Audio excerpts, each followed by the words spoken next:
បាយចរណៃអោណាស្រីថ្លៃសុរិយស័យកូនស្រីប៉ាចង់អោបចង់ថាបកូននេះថាអោកូនស្រីប៉ាឈ្មោះជីវ៉ាគឺសុរិយស័យអោកូនស្រីប៉ាឈ្មោះជីវ៉ាគឺសុរិយស័យដួងតារាអើយដួងតារាជួយប្រាប់ជីវ៉ាថាប៉ានឹកខ្លាំងណាស់ប៉ាចេញធ្វើការខំរកប្រាក់ឃ្លាតឆ្ងាយពីផ្ទះឃ្លាតកូនកំពូលដួងចិត្តឃ្លាតឆ្ងាយពីកូនតាកូននឹកប៉ាទេចិត្តអើយចិត្តប៉ាគិតប៉ាខ្វល់វិលវល់ព្រោះយើងក្រក្រៃខំធ្វើការរាល់ថ្ងៃ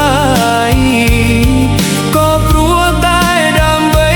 គ្រួសារការព្យាយាមកូនតែជោគជ័យថ្ងៃមុខយើងក្លាយជាសេដ្ឋី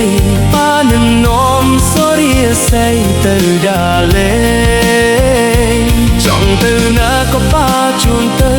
នាំស្រីបើញ៉ាំហូបឆ្ងាញ់ឆ្ងាញ់ព្រោះតែប៉ាស្រឡាញ់ចង់ឲ្យកូនមានគ្រប់អ្វីអ្វីព្រោះតែប៉ាស្រឡាញ់កូនទើបពេលនេះប៉ាខំរកលុយ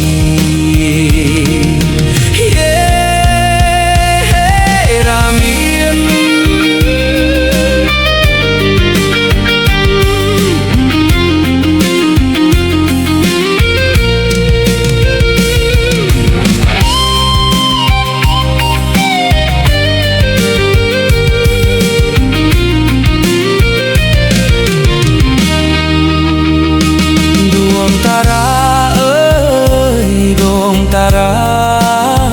ជួយប្រាប់ជីវ៉ាថាប៉ានឹកខ្លាំងណាស់ប៉ាចេញធ្វើការខំរកប្រាក់ឃ្លាតឆ្ងាយពីផ្ទះឃ្លាតកូនកំពូលដួងចិត្តឃ្លាតឆ្ងាយពីកូនតាកូននឹកប៉ាទេចិត្តអើយចិត្តប៉ាគិតប៉ាខ្វល់វិលវល់ព្រោះយើងក្រក្រៃខំធ្វើការរាល់ថ្ងៃក៏ព្រោះតែដើម្បីគ្រួសា